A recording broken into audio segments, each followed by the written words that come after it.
What is the most obvious thing in the world? Change.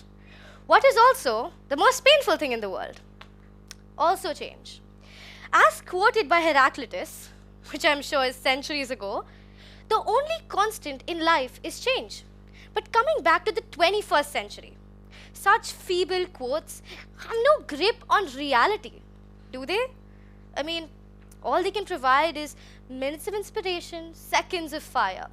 In less than an hour or a day, tops, it's all gone. And I know this because I'm perhaps the one person in this room most acquainted with change.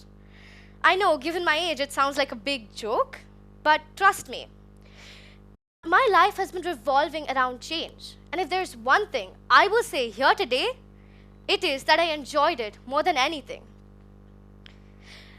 I know I sound completely deranged right now, but trust me, by the time we're done here, you will be as unabashed by the prospect of change as I am today. Story of a little girl, merely 7 years old. She left all she had ever known behind here in Mumbai, moved to Bangalore. New friends, new school, new culture, different people, new everything.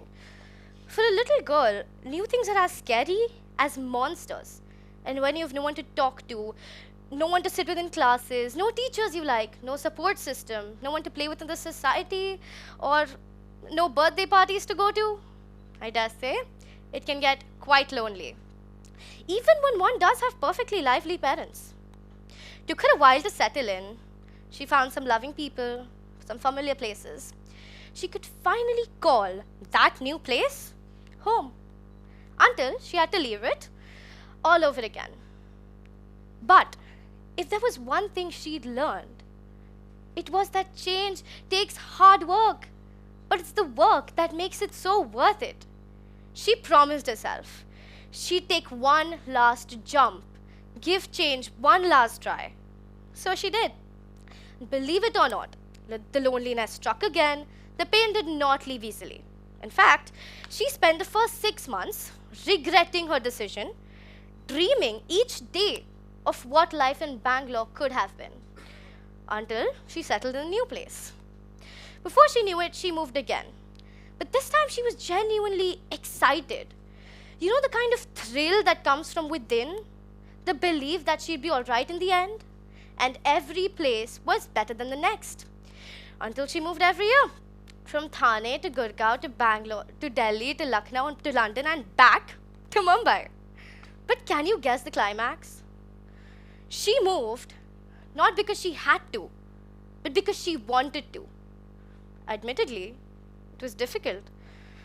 Bullies came and went, as often her mother's temper rose.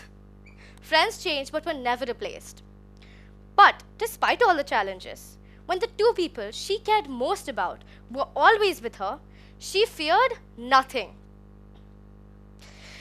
You see, from all this, the one thing that I forgot to tell you was that that little girl is standing right in front of you, aka me. But I will not bore you with my biography for long. I learned a lot from change. But the one most important thing I will share with you here today is that adaptability can be taught. Animals cannot change the way they are wired, but we humans, we can change all we want. And that is what makes us so special. The only question that then remains is, if adaptability should come to us so naturally, why is it such a challenging endeavor? But you know, when you really come to think about it, it's not the adaptability that's challenging, it's the ability to adapt while sticking with your own beliefs and your morals. That is exactly what throws all of us off the edge.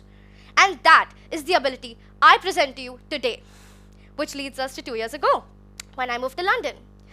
I was on cloud 9. I was about to step into a whole new world, and I was the most excited person ever. The first few weeks felt great. I felt like I was on vacation, living the best life. I had never seen a place more beautiful, and up till that point, people were just as kind as they were welcoming.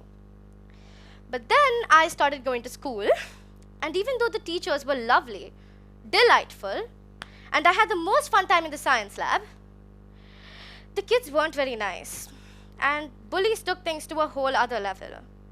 Summer turned into winter. It had been a year before I could even have opened my eyes. I'd sit alone in classes and lunch, not because I had no friends, but because I wanted to be alone. And why? Every single time I looked in the mirror, instead of being proud, why did a gnawing sensation of embarrassment burn inside me like a fire in the pit of my stomach? Why did a sweet, nerdy extrovert come from that to being a girl who couldn't even look in the mirror without tears pricking her eyes? Why did a girl who so easily evolved each and every time find one particular place ever so daunting? There is only one reason.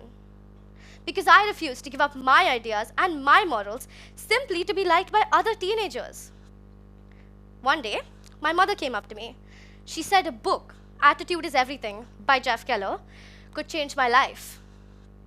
Laughing at her innocence, and as a challenge, I read it. Turns out she was right. As all mothers are, that doesn't come as a surprise. And surprisingly, the next day when I went to school, everyone wanted to be friends with me. I was never alone in classes and lunch. My grades improved like crazy. Teachers started loving the girl they once thought was invisible in their classes. How? I know you all think magic doesn't exist, but that book was full of spells. But, coming back to the real world, I think all that book really did was help me discard my withered lens of the world. And once I looked at everything with my new eyes, I radiated a sort of magnetic confidence, which people really loved. And I did too. And that is when I realized, when I sent positive energies to the universe, it rewarded me with positive friends. And that is when I came across the biggest lesson of my life. As quoted by Olivia in Wonder, you cannot blend in when you are born to stand out. If changing yourself has not made you happy, then that change is not worth it. Because the true meaning of adaptability is changing to become a better version of yourself while sticking with your beliefs and your morals. And if you just believe in yourself, in who you are, then that change will come to you just as naturally as it should. And trust me, people are worth it, because once you have 2 or 3 on your side, change just isn't that scary anymore. Regardless of cultures, traditions, food, personalities, looks, habits, languages, places, even intelligence, people all around the world are more or less the same. The only reason someone doesn't want to talk to you is because they are plain old bored, extremely condescending, or just intimidated by you. Either way, extending a hi or saying a hello is not going to kill you. Most of the time, that is. Today, I leave you with one parting message. The way you look at the world is the way the world looks at you. Embrace change.